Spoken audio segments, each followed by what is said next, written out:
అందరికీ praise the lord. మరి యొక్క మీటింగ్ లో వచ్చిన మీ అందరికీ శుభాభివందనాలు. మన స్టార్టింగ్ ప్రేయర్ తో యొక్క ఆరాధనను స్టార్ట్ చేద్దాము. మరి క్యాథరిన్ సిస్టర్ స్టార్టింగ్ ప్రేయర్ చేస్తారు. Praise the lord sister.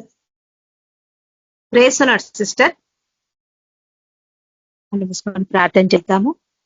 స్తోత్రమైన పరిశుద్ధుగా సర్వశక్తిమంతుడా జీవంగల దేవా నీకే వందనములు నాయన. ఈ రాత్రి కాలం ఇచ్చిన సమయం బట్టి దినం బట్టి నీకే కోట్లాది వందనాలు ప్రభా. తండ్రి మాకు ఎంతగానో ప్రేమించి రక్షించిన దేవా, కాచి కాపాడిన దేవా, భద్రపరిచిన తండ్రి నీకు స్తోత్రం. తండ్రి నీకు వందనాలనైనా. ఇంతవరకు మమ్మల్ని యేసుప్రభా కాచి కాపాడిన ప్రభా, పొద్దున జాతరకు మమ్మల్ని యేసుప్రభా బలంగా మమ్మల్ని సేవలో వాడుకున్న విధానాన్ని బట్టి నీకు వందనాలు. క్షేమంగా మాకు యేసుప్రభా చేర్చిన విధానాన్ని బట్టి నీకు స్తోత్రమైనా. తండ్రి నీకు వందనాలు ప్రభా, మాకు తోడైన దేవా నీకే వందనాలు. దేవా ఇచ్చిన ధన్యతను బట్టి నీకు స్తోత్రం నాయన.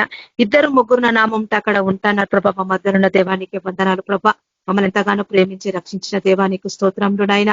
దాని రాత్రి కాలంలో ఆరాధన అంతా మాకు తోడై నడిపించి విజయాన్ని ఇచ్చిన దేవానికి వందనాలు. రానే బిడ్డని తొందరగా నడిపించండి, ఆటంకాలను తొలగించండి. వచ్చిన ప్రతి ఒక్క బిడ్డ ఆశీర్వాదాలు పొందునగా నిండైన దీవెనలు ఆశీర్వాదం సాక్షిగా నిలబెట్టుకోండి తండ్రి. ప్రతి ఒక్క ఆటంకాలను మీరు తొలగించండి తండ్రి.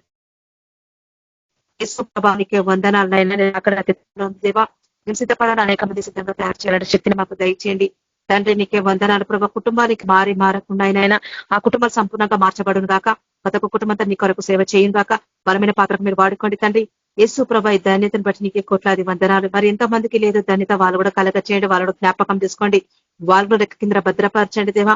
యేసు ప్రభా నీకు వందనాలు. వాళ్ళ కుటుంబాలు కూడా దీవెనలు ఆశీర్వాదాలు పొందును గాక. నీ సాక్షిగా నిలబెట్టుకోండి తండ్రి.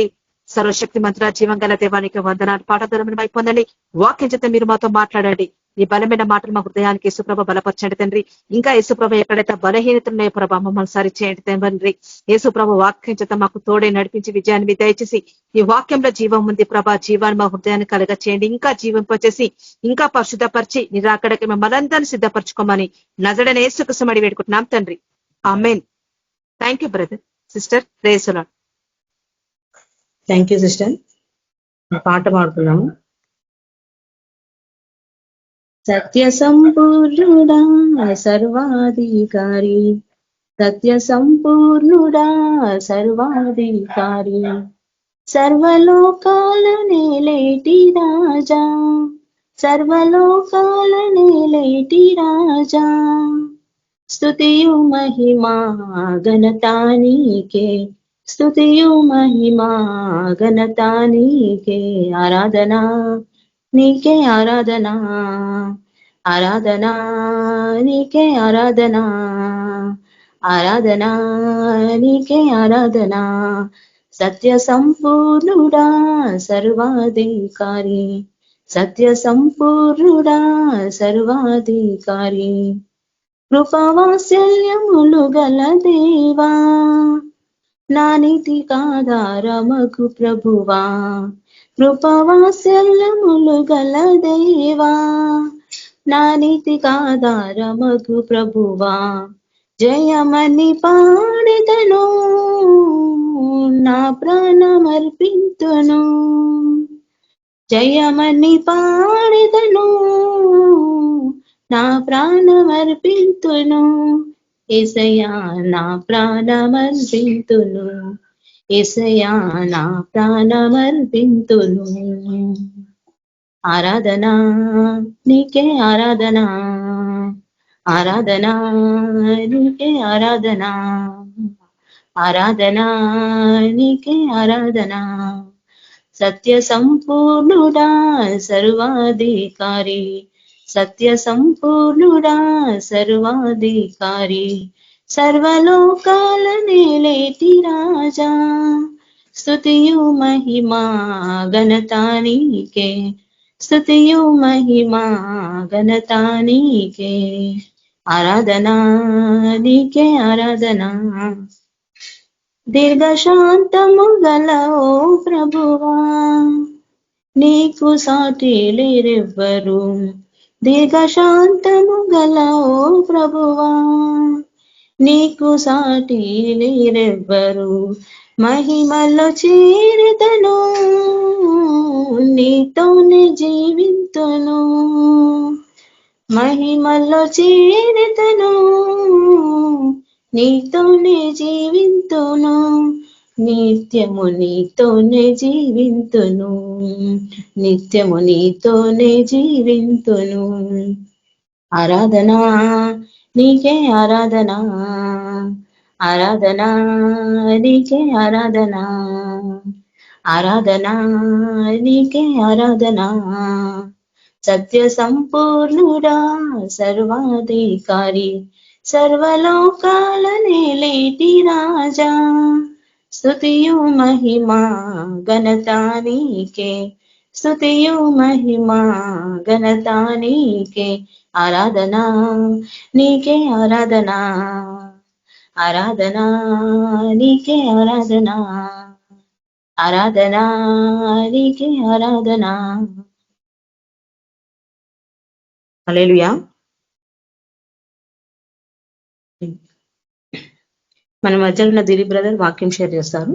Praise lord brother. అక్క ప్రైజ్ లార్డ్ అక్క.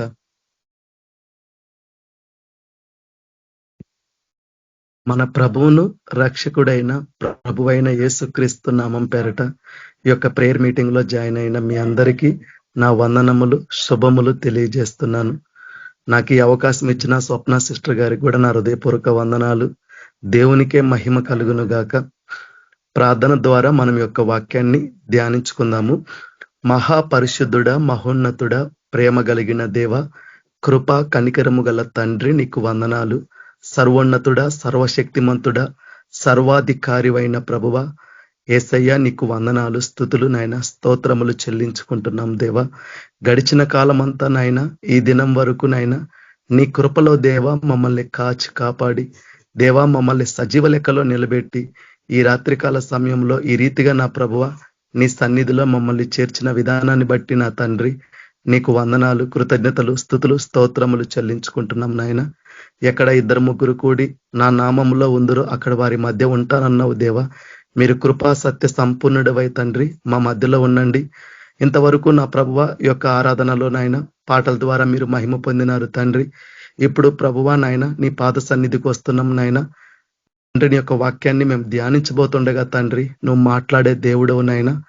నాయన నీ మాటలు వింటేనే మాకు జీవము నాయన. కాబట్టి ప్రభువ నీ వాక్యమే సత్యము నాయన. కాబట్టి నాయన మీరే మాతో మాట్లాడండి అయ్యా. మా జీవితాలను చూపించండి. ఎక్కడన్నా నాయన మాలో నీ కాయస్కరమైంది ఉంటే చూపించమని మేము ప్రార్థిస్తున్నాం తండ్రి. ఎక్కడ కూడా దేవా నా స్వనీతిని స్థాపించుకోకుండా దేని విషయంలో కూడా నాయన నా స్వబుద్ధి నేను ఎక్కడ కూడా ఆధారం చేసుకోనకుండా నా తండ్రి నా ప్రవర్తన అంతటి ఎందునైనా నీ అధికారమునకు నైనా నేను లోబర్చుకుంటున్నాను తండ్రి. నీ ఆత్మతో నింపి నన్ను అభిషేకించి నా నోటికి నువ్వు తోడుగా ఉండి అయ్యా వాక్యాన్ని ఉపదేశించి నాయన మాతో మాట్లాడమని ప్రార్థిస్తున్నాం. మేము వినగలిగిన చెవులు గ్రహించగలిగిన మనసు మాకు దయచేయండి. వాక్యంలో ఉన్న సత్యాన్ని గ్రహించే నాయన ఆ యొక్క మనోనేత్రాలు విప్పండి. మా హృదయాలు తెరిచిన ఆయన మాలో ఎవరిలో గాని ఎలాంటి కఠినతనం లేకుండా అయ్యా సాత్వికముతో తండ్రి మమ్మల్ని మీ ఎదుట తగ్గించుకొని ప్రభువ నీ వాక్యానికి లోబడేలాగున నీ వాక్యాన్ని మేము స్వీకరించలాగున దాని ప్రకారంగా నాయన మేము నడుచుకొని ఈ లోకంలో జీవించలాగున మీరే సహాయము దయచేయమని ప్రార్థిస్తూ నాయన యేసుక్రీస్తు పరిశుద్ధ నామములో దేవా నీకు ప్రార్థించి అడిగి వేడుకుంటున్నాను తండ్రి. ఆమేన్. హెబ్రీలకు రాసిన పత్రిక 2వ అధ్యాయము 3వ వచనము. హెబ్రీలకు రాసిన పత్రికలో నుంచి 2వ అధ్యాయము 3వ వచనంలో ఇంత గొప్ప రక్షణను మనము నిర్లక్ష్యము చేసిన ఎడల ఎలాగూ తప్పించుకొందుము. కాబట్టి ఈరోజు ధ్యానించే అంశము ఇదే. మన యొక్క రక్షణను నిర్లక్ష్యము చేసుకోకూడదు. మనము మన రక్షణను నిర్లక్ష్యము చేసుకొనకూడదు. ఎందుకంటే ఇంత గొప్ప రక్షణ ఈరోజు మనము రక్షించబడ్డాము. ఈరోజు మనమందరము మన పాపముల నుండి విడిపించబడ్డాము. మనమందరము మనము చేసిన పాపములకు పాప క్షమాపణ కలిగి ఉన్నాము. అంటే దానికి కారణం ఎవరు? యేసుక్రీస్తు ప్రభువే. ఆ దేవుడే మనల్ని ప్రేమించిండు. కాబట్టి యేసుక్రీస్తు ప్రభువు ఈ లోకానికి రాకమునుపు మనమందరము కూడా మన పాపముల చేత అపరాధముల చేత మనమందరము కూడా చచ్చిన వారమే. ఏ భేదము లేదు. అందరూ పాపము చేసిన వారే, దేవుడు అనుగ్రహించే మహిమను పొందలేని వారమే. కాబట్టి మనము పాపములో ఉన్నాము కాబట్టి ఆ పాపముల నుండి మనల్ని విడిపించడానికి, మనందరి పాపముల నుండి మనల్ని రక్షించడానికి ఆయన మనకు రక్షకుడుగా, ఈ లోకానికి రక్షకుడుగా యేసుక్రీస్తు ప్రభు వచ్చాడు. ఎందుకు? మనమందరము దేవుని ఎదుట దోషులుగా ఉండకుండా నిర్దోషులుగా ఉండాలి. ఆయన పరిశుద్ధుడు గనుక మనము కూడా పరిశుద్ధంగా ఉండాలి. కాబట్టే యేసుక్రీస్తు ప్రభువు ఈ లోకానికి వచ్చి మన అందరి పాపముల నిమిత్తము ఆయన సిలువలో మృతి పొంది సమాధి చేయబడి దేవుడు లేఖనముల ప్రకారము 3వ దినాన లేచాడు. కాబట్టి ఇంత గొప్ప రక్షణ మనకు కలగడానికి మనం ఏమాత్రము కూడా శ్రమ పడిన వారము కాదు. ఎంత మాత్రము కూడా బాధ అనుభవించిన వాళ్ళము కాదు. శ్రమ పడినవాడు, బాధపడినవాడు, ఏ పాపము లేనప్పటికీ కూడా వదకు తేబడిన గొర్రెపిల్ల ఎలా అయితే మౌనంగా ఉండిందో అలా మనందరి పాపాల కొరకు యేసుక్రీస్తు ప్రభు మౌనంగా ఉన్నాడు. తండ్రి తన కుమారుణ్ణి మన అందరి పాపములు ఆయన మీద మోపి తనను పాప పరిహారార్థ బలిగా మార్చి ఆ ఒక్క బలి, ఆ ఒక్క అర్పణము ఈనాడు నీకు నాకు రక్షణ కలిగించింది. అలా రక్షించబడ్డ నువ్వు, రక్షించబడ్డ నేను ఈ లోకములో యేసుక్రీస్తు ప్రభువుని నమ్ముకొని ఒప్పుకొని అంగీకరించి బాప్తిస్మం పొందిన వాళ్ళందరిని గురించి ఈరోజు దేవుడు మాట్లాడుతున్నాడు. ఎందుకు? ఒకసారి ఆలోచించుకోవడానికి. కాబట్టి దేవుడిచ్చిన రక్షణ నిర్లక్ష్యము చేసుకొనకూడదు. ఏ వ్యక్తి అయితే ఆ వ్యక్తి చెప్పే నేనైనా వినే మీరైనా ఈ లోకంలో ఉన్నవారు ఎవరైనా సరే అందరూ దేవుని దృష్టిలో సమానులే. ఎందుకంటే ఆయన నీతిగల న్యాయాధిపతి. కాబట్టి దోషులను నిర్దోషులుగా ఎంచడు, నిర్దోషులను దోషులుగా ఎంచడు. కాబట్టి రక్షించబడ్డ ప్రతి వ్యక్తి ఈరోజు దేవుని సన్నిధిలో ఉన్నవారు, ఈ వాక్యం వినేవారు, చెప్పేవారు అందరూ మిమ్మల్ని బట్టి మీరు పరిశీలించుకోవడానికే, మిమ్మల్ని బట్టి మీరు పరీక్షించుకోవడానికే దేవుడు మాట్లాడుతున్నాడు. కాబట్టే చూడండి, ఎందుకు ఇంత గొప్ప రక్షణను ఈరోజు నీ జీవితంలో నువ్వు నిర్లక్ష్యం చేసుకోకూడదంటే పౌలు చెప్తున్నాడు. ఫిలిప్పీలకు రాసిన పత్రిక 2వ అధ్యాయము 12వ వచనంలో, కాగా నా ప్రియులారా, మీరెల్లప్పుడూ విధేయులై ఉన్న ప్రకారము నా ఎదుట ఉన్నప్పుడు మాత్రమే కాక మరీ ఎక్కువగా నేను మీతో లేని ఈ కాలమందును భయముతోను వణుకుతోను మీ సొంత రక్షణను కొనసాగించుకొనిడి. దేవుని బిడ్డల్లో ప్రాముఖ్యంగా ఉండాల్సిన గుణగానాలు భయము, వణుకు. ఈ భయము దేవుని యందు మనకుంటే మనలో వణుకు వస్తుంది. ఎందుకంటే ఆయన నీతిగల న్యాయాధిపతి దేవుడు కాబట్టి, ఆయన దోషులను నిర్దోషులుగా, నిర్దోషులను దోషులుగా ఎంచుట కాబట్టి, నీ ప్రవర్తన బట్టి, నీ క్రియలను బట్టి ఆయన తీర్పు తీర్చువాడు కాబట్టి ఏ భేదము లేదు. ఎవరైతే ఆయన ఎదుట ఆయనకు అంగీకారంగా ఉండరో వాళ్ళను దేవుడు అంగీకరించడు. కాబట్టి మనకిచ్చిన రక్షణ విషయంలో, ఈరోజు పరిశుద్ధత కలిగి జీవించే విషయంలో, లోకముని వేరుపడి జీవించే విషయంలో, పాపము విషయంలో, అన్ని విషయములలో ఈరోజు నీ జీవితంలో నువ్వు జాగ్రత్త కలిగి ఉన్నావా? లేదా ఆ జాగ్రత్త లేని నీవు నిర్లక్ష్యంగా జీవిస్తున్నావు అంటే నీలో భయం లేదు. భయపడేవాడు ఎవరు కూడా పాపము చెయ్యరు. కాబట్టి అపొస్తలుల కార్యము దేవుడు చెప్తున్నాడు 10వ అధ్యాయము 34, 35 వచనాల్లో, దేవుడు పక్షపాతి కాడని నిజముగా గ్రహించి ఉన్నాను. ప్రతి జనములోనూ ఆయనకు భయపడి నీతిగా నడుచుకొని వానిని ఆయన అంగీకరించును. అంటే రేపటి దినము దేవుని ఎదుట మనం నిలబడ్డప్పుడు, లేదా దేవుడు మనల్ని ఒప్పుకోవాలన్నా, మనల్ని అంగీకరించాలన్నా, మనలో ప్రాముఖ్యంగా ఉండాల్సింది ఆయనకు భయపడడము, నీతిగా నడుచుకోవడం. ఏంది ఆ నీతి? దేవుని నీతే. మన స్వనీతి కాదు, మన స్వబుద్ధులు కాదు, మన ఇష్టాలు కాదు, మన ఆలోచనలు కాదు, మన నిర్ణయాలు కాదు. ప్రతిదీ దేవుని చిత్తానికి లోబడడమే. కాబట్టి ఈ మాట ఎందుకు నేను చెప్తున్నానంటే, ఇంత గొప్ప రక్షణను మనము నిర్లక్ష్యము చేసిన ఎడల ఎలాగూ తప్పించుకుందాము అంటే దాని అర్థం ఏంది? తప్పించుకునే అవకాశము లేదు. అది నా జీవితంలో నేను దేవుని పట్ల జీవించే విషయంలో నిర్లక్ష్యం ఉంటే నేను తప్పించుకోలేను. నేను దేవుని గురించి వాక్యం చెప్పొచ్చు, లేదా సువార్త చేయొచ్చు, లేదా నా ద్వారా అద్భుతాలు జరగవచ్చు, స్వస్థతలు జరగవచ్చు, ఏమైనా జరగవచ్చు. కానీ నీకిచ్చిన నీ సొంత రక్షణను నువ్వు కొనసాగించుకోకుండా, నువ్వు పాపముల నుండి విడిపించబడ్డవాడవి, పాపముల నుండి విమోచించబడిన వారము, మరలా లోకము తట్టు, మూలపాఠాలు తట్టు, పాపముల తట్టు, మనకున్న ప్రాచీన స్వభావాల తట్టు తిరిగి ఈరోజు మార్పు లేని వారిగా జీవించే వారమైతే ఈరోజు దేవుడు నీతోనే మాట్లాడుతున్నాడు.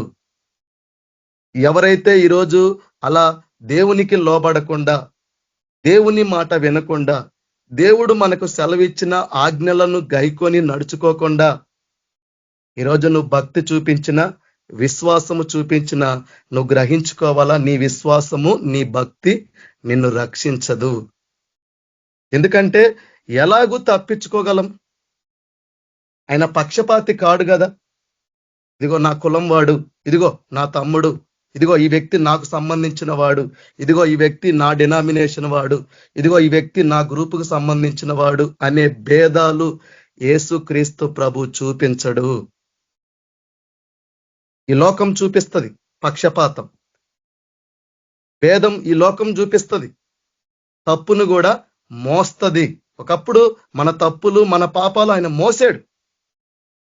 ఆ మోసిన పాపాల నుండి నిన్ను విముక్తి కలిగించి మరలా దేవుడు మనల్ని పాపము చెయ్యొద్దన్నప్పుడు, ఈరోజు నీ జీవితము దేవునికి లోబడిందైతే, నువ్వు దేవునికి మాట వినేవాడివైతే, భయపడి దేవుని నీతి ప్రకారంగా, దేవుని వాక్య ప్రకారంగా నడిచే వాళ్ళైతే పాపము చెయ్యరు.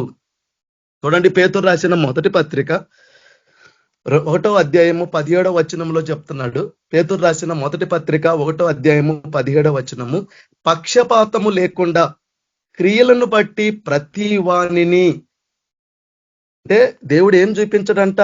పక్షపాతము చూపించడు. దేవుడు ఎవరి పట్ల ఎలాంటి భేదము చూపించడు. ఈరోజు నీ జీవితంలో నువ్వు భయపడి దేవుని నీతికి నడుచుకొని ఉండేవాడివైతే అంగీకరిస్తాడు. నీకిచ్చిన రక్షణ విషయంలో నువ్వు నిర్లక్ష్యం లేకుండా, నువ్వు భయముతో వణుకుతో దేవునికి లోబడి, దేవుని యొక్క చిత్తానికి లోబడి, దేవుని యొక్క వాక్యానికి లోబడి జీవించే వ్యక్తివైతే అంగీకరిస్తాడే తప్ప, నేను దేవుణ్ణి నమ్ముకున్న వాడిని కాబట్టి, నేను మందిరానికి వెళ్ళేవాడిని కాబట్టి, వారానికి ఉపవాసాలు ఉంటున్నాను కాబట్టి, నేను దేవుని సేవ చేస్తున్నాను కాబట్టి అనే ఆ ఆలోచన దృక్పథము ఈనాడున్న సేవకులకి, విశ్వాసులకి, క్రైస్తవులకి ఎవరికి కూడా అది తగదు. దేవుడు మొదట నువ్వు రక్షించబడాలన్నది దేవుని ప్రణాళిక. మొదట నీ జీవితంలో మార్పుగా కలగాలనేది దేవుని ప్రణాళిక. నువ్వు నీకున్న పాపముల నుండి, వ్యసనముల నుండి, ఏవైతే నీకున్న బలహీనతల నుండి, శరీర వ్యామోహాల నుండి, లోకాతీతమైన వాటి నుండి, ధనాపేక్ష నుండి, వీటన్నిటి నుండి ముందు నువ్వు విడుదల పొందాలి. చూడండి, దేవుడు ఎక్కడ కూడా పక్షపాతము చూపించడు. దేవుడు ఎక్కడ కూడా తన బిడ్డల పట్ల భేదము చూపించడు. కాబట్టి నీ ఉద్దేశం ఏంది? నువ్వు ఎలా ఉండాలా? ఆయనకి లోబడే జీవితం కలిగి ఉండాల, ఆయన పట్ల భయభక్తులు కలిగిన జీవితం ఉండాల. ఇవి చెప్పడము ఎప్పుడు వింటుంటున్నాం, కానీ ఎంతవరకు దేవుని వాక్యానికి తగినట్టుగా నడుచుకుంటున్నాము? ఎంత మట్టుకు నీ జీవితంలో దేవుని వాక్యము క్రియల రూపకంగా కనిపిస్తుంది, అదే ఈనాడు దేవుడు చూసే కొలత. నువ్వు వినేది కాదు ఇప్పుడు దేవునికి కావాల్సింది, నువ్వు చెప్పేది కాదు దేవునికి కావాల్సింది. నీ జీవితంలో నువ్వు ఎంత మట్టుకు దేవునికి లోబడగలుగుతున్నావు, ఎంత మట్టుకు నువ్వు దేవునికి తగినట్టు క్రియలు చేయగలుగుతున్నావు, ఇది దేవుడు చూస్తున్నాడు. వారానికి 2 రోజులు ఉపవాసం ఉన్నవాడు, తన 10వ వంతు దశంభాగం ఇచ్చిన వాడు, క్రియలు లేవు అక్కడ. తన పొరుగువాడిని ప్రేమించట్లేదు, ఇతరులను తృణీకరిస్తున్నాడు. ఈరోజు తృణీకరించే స్వభావము దేవునికి ఇష్టమా? ఒకరిని చూసి వ్యసన పడేది, ఒకరిని చూసి అసూయ పడేది దేవునికి ఇష్టమా? ఇవి దేవుడు నీలో నుండి చూసే క్రియల.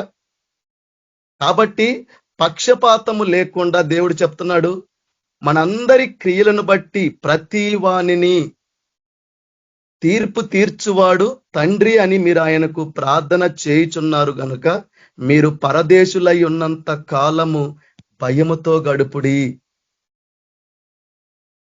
మనము భయముతో గడపాలి.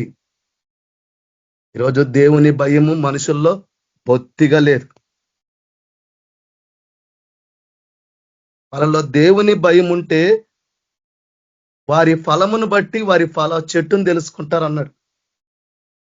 ఈరోజు మనలో ఎలాంటి ఫలాలు వస్తున్నాయి, ఇది గ్రహించుకోగలుగుతున్నారా? ఈరోజు నేడున్న సేవకులు కానీ, నేడున్న క్రైస్తవులు, విశ్వాసులు, దేవుని నమ్ముకున్న వాళ్ళలో ఇవి చూసుకుంటున్నారా? ఏం చూసుకుంటున్నారు?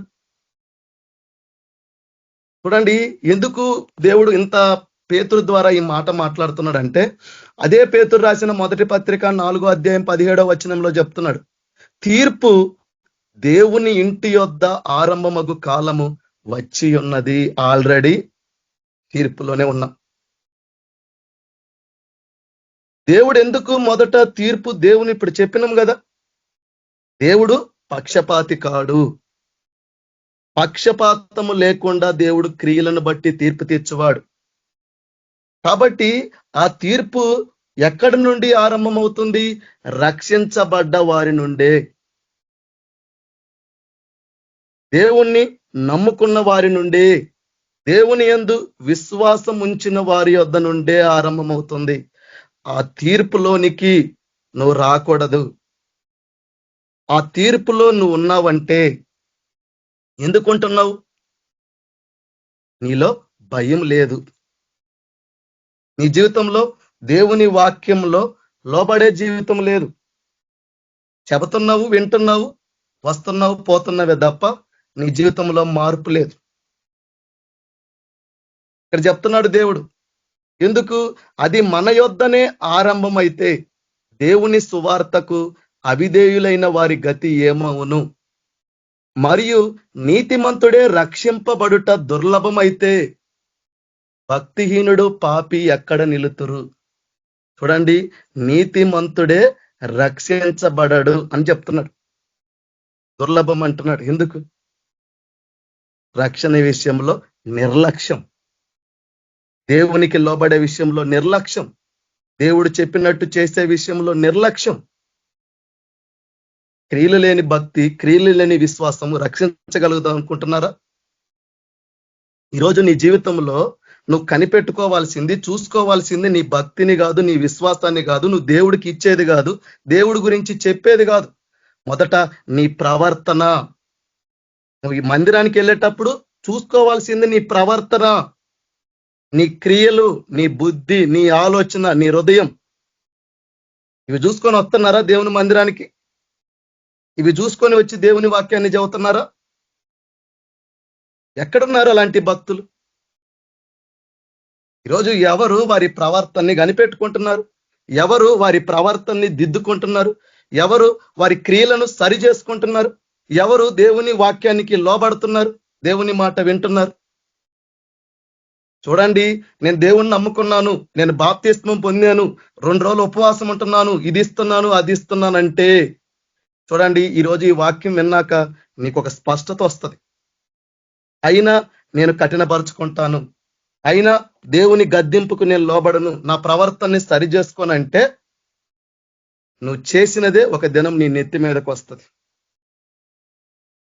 చూడండి, ఎందుకు నీతిమంతుడు రక్షించబడట్లేదు? చూడండి, ఇక్కడ చెప్తున్నాడు యెహెజ్కేలు గ్రంథము 18వ అధ్యాయము 24వ వచనంలో చెప్తున్నాడు దేవుడు. అయితే నీతిపరుడు తన నీతిని విడిచి పాపము చేసి దుష్టులు చేయు హేయక్రియలన్నిటినీ ప్రకారము జరిగించిన ఎడల అతడు బ్రతుకునా. నీతిమంతుడు ఎవరు? మనమందరము మన పాపముల విషయమై చనిపోవాలి, నీతి విషయమై జీవించాలని యేసుక్రీస్తు ప్రభువు ఆ శిలువ, ఆ మ్రాను తన భుజముల మీద నీ పాపాలు మోసాడు. నీ పాపాలు మోయడానికి వచ్చిన గొర్రె పిల్ల ఆయన. అలా నీ పాపము, నా పాపము, ఈ సర్వలోక మానవాళ్ళందరి పాపములు ఆయన భుజముల మీద ఆ శిలువ మోసి మనందరి పాపాల నిమిత్తము ఆ శిలువలో ఆయన వ్రేలాడి మరణించి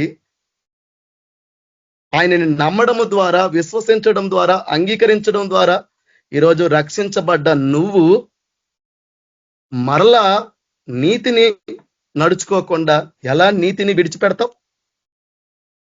అలా విడిచిపెట్టి పాపము చేసి నువ్వు దుష్టుని సంబంధిలాగా ఉండి దుష్టుని చేయు హేయక్రియలు జరిగిస్తే నువ్వు ఎట్లా బ్రతుకుతావు అనుకుంటున్నావు? అందుకు భయముతో వణుకుతో మీ సొంత రక్షణను కొనసాగించుకోండి అని చెప్తున్నాడు. నేను భేదము చూపించను.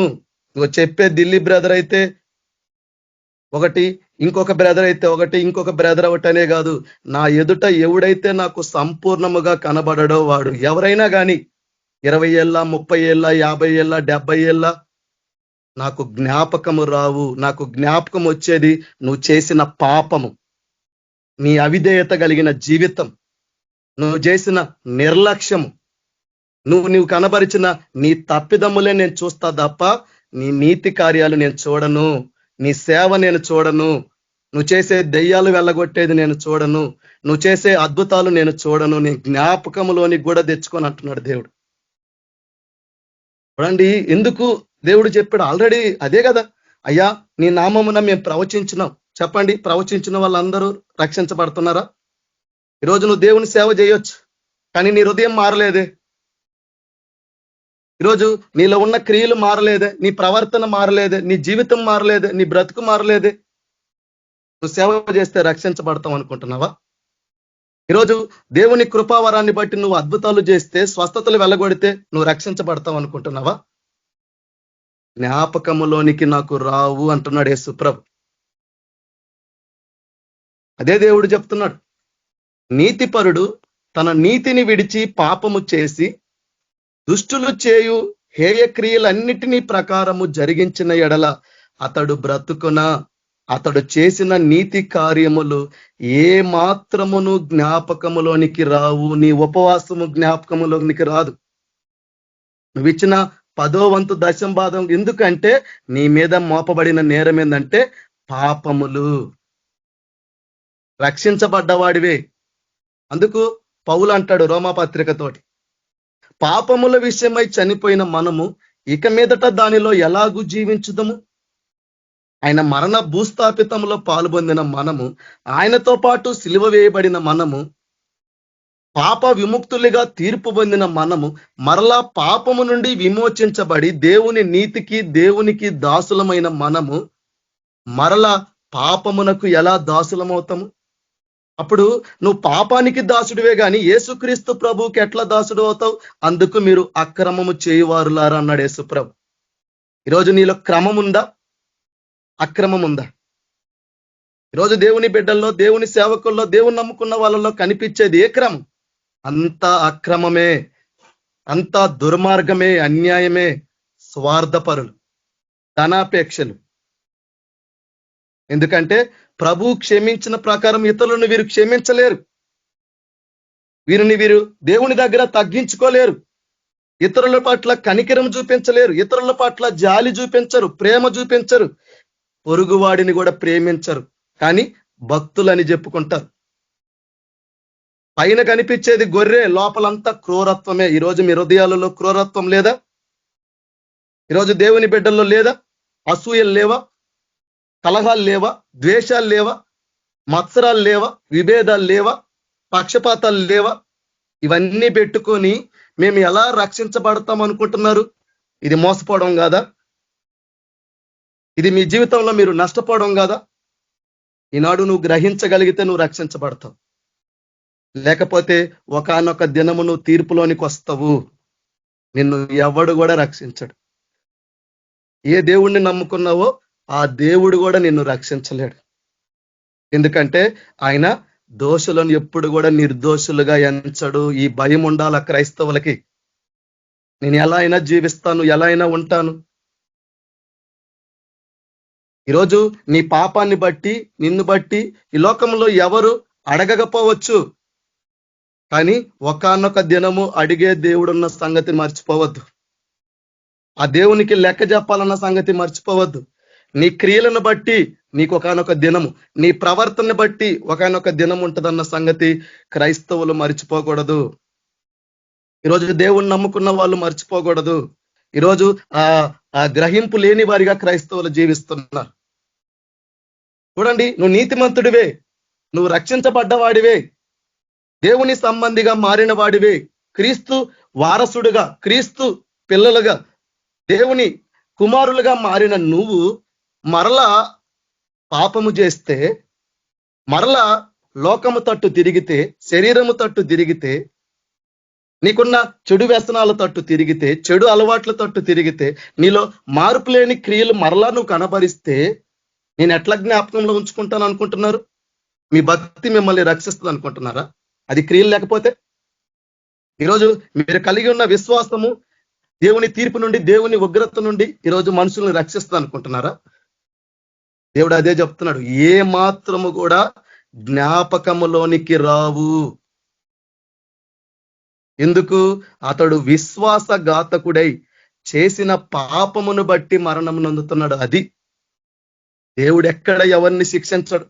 ఎందుకంటే ఆయన ప్రేమించేవాడు, ప్రేమ స్వరూపి, జాలి చూపించేవాడు. కానీ ఎందుకు శిక్షించాల్సి వస్తుంది అంటే, నువ్వు చేసిన పాపమును బట్టే, నువ్వు చేసిన హేయ క్రియలు బట్టే, నీ దృష్టిలో, నీ జీవితంలో మార్పు లేని జీవితాన్ని బట్టే, నీలో ఇంకా మార్పు లేని ప్రవర్తనను బట్టి, మాటలను, క్రియలను బట్టే తప్ప దేవుడు ఎక్కడ తనంతట తాను శిక్షిస్తున్నాడు? ఆ శిక్షించడానికి నీకు నువ్వే అర్హత కలిగి నువ్వు అక్కడ ఉంటున్నావు. అందుకు నీతిమంతుడు ఎందుకు రక్షించబడట్లేదు? తీర్పు దేవుని ఇంటి యొద్ద ఆరంభమవుతుంటే నీతిమంతుడు ఎందుకు రక్షించబడట్లేదంటే, తన నీతిని విడిచిన బుద్ధిహీనుడు కాబట్టి, అవివేకంతో ప్రవర్తిస్తున్నారు కాబట్టి, అజ్ఞానంతో నడుచుకుంటున్నారు కాబట్టి, మరలా పాపము చేస్తున్నారు కాబట్టి, నువ్వు ఎంత సేవ చేస్తే నాకు జ్ఞాపకంలోనికి రాదు, నా గురించి నువ్వు ఎంతగా ప్రకటించినా నాకు జ్ఞాపకంలోకి రాదు, నువ్వు ఎన్ని దశం భాగాలు ఇచ్చినా నేను జ్ఞాపకంలోనికి తెచ్చుకోను. నీ మీద ఉన్న పాపాన్నే నేను చూస్తా, నీ హృదయంలో ఉన్న పాపాన్నే చూస్తా, నీ జీవితంలో ఉన్న పాపాన్నే నేను చూస్తా. అది నాకు కనబడకుండా నువ్వు జాగ్రత్త పడు. చూడండి, యెహెజ్కేలు గ్రంథము 18వ అధ్యాయము 25వ వచనము, అయితే యెహోవా మార్గము న్యాయము కాదని మీరు చెప్పుచున్నారు. ఇశ్రాయేలులారా, నా మాట ఆలకించుడి. రోజు ఆలకిస్తే నువ్వు రక్షించబడతావే తప్ప నీకు రక్షణ అనేది పోగొట్టుకోవన్నమాట. చూడండి, ఇశ్రాయేలీలారా, నా మాట ఆలకించుడి, నా మార్గము న్యాయమే. మీ మార్గమే కదా అన్యాయమైనది. అన్యాయంగా జీవిస్తుంది నువ్వు, అపవిత్రంగా జీవిస్తుంది నువ్వు, అవిధేయత చేస్తుంది నువ్వు, ఎక్కడ కూడా నాకు లోబడకుండా చెడుతనము కలిగి జీవించి నువ్వు ఈరోజు నా మార్గాన్ని ఎట్లా అన్యాయం అని చెబుతావు? నువ్వు చేసిన పాపాన్ని బట్టే కదా నేను తీర్పు తీరుస్తున్నాను, నువ్వు చేసిన క్రియలను బట్టే కదా, నీ ప్రవర్తన బట్టే కదా. అక్రమము చేయువారులారా ఎందుకన్నాడు? వాళ్ళ మార్గం న్యాయమైంది కాదు కాబట్టి కదా. న్యాయం ఎక్కడుంది ఈరోజు? చూడండి, యెహెజ్కేలు గ్రంథము 18వ అధ్యాయము 26వ వచనము, నీతిపరుడు తన నీతిని విడిచి పాపము చేసిన ఎడల అతడు దానిని బట్టి మరణము నొందును. నీతిమంతుడు ఎందుకు రక్షించబడలేకపోతున్నాడు? ఎందుకు చెబుతున్నాడు పేతురు? నీతిపరుడు అంటే నీతిమంతుడే రక్షించబడుట దుర్లభం అయితే పాపులు భక్తిహీనులు ఎక్కడ నిలుతురు అంటే ఆ పాపులకు భక్తిహీనులకు ఈ నీతిమంతుడికి తేడా లేదనమాట. ఏ భేదం లేదు, వీరు ముగ్గురు కూడా పాపంలో ఉన్నవారే. అంటే రక్షించబడ్డ వాడికి భక్తిహీనుడికి పాపికి తేడా లేనట్టు జీవితం అన్నట్టు. ఈరోజు మీరు ఈ లోకానికి వెలుగు అన్నారు. ఎక్కడుందయ్యా వెలుగు క్రియలు మనలో? చెప్పుకుంటే సరిపోతుందా? దేవుని గురించి ప్రకటిస్తే సరిపోతుందా? ఆ వాక్యానికి తగినట్టు కదా నువ్వు జీవించాల్సింది. ఈరోజు దేవుడు అందరూ ఆయన నామాన్ని ప్రవచించేవారు, అందరిని బట్టి దేవుడు సంతోషంగా ఉన్నాడా? ఈరోజు సేవకులారా, విశ్వాసులారా, క్రైస్తవులారా గ్రహించుకోండి. మీరు దేవుని మాట ఆలకించుకోండి.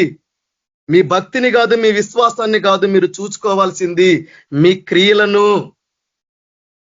అవి రేపటి దినము దేవుని దగ్గర శిక్ష విధికి కారణము కాకుండా జాగ్రత్త పడండి.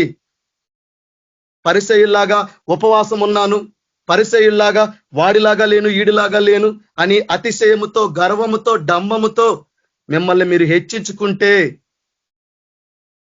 ఒకానొక దినము మీరు శిక్ష విధికి కారకులవుతారు. ఈరోజు దేవుడు ఆ శిక్ష విధిలోనికి, ఆ శిక్షలోనికి, ఆ తీర్పులోనికి ఎవరు రాకూడదనే ఈ వాక్యము దేవుడు మనతో మాట్లాడుతున్నాడు. అది చెప్పబడిన నాతోనైనా, వింటున్న మీరైనా, ఎవరైనా కానీ.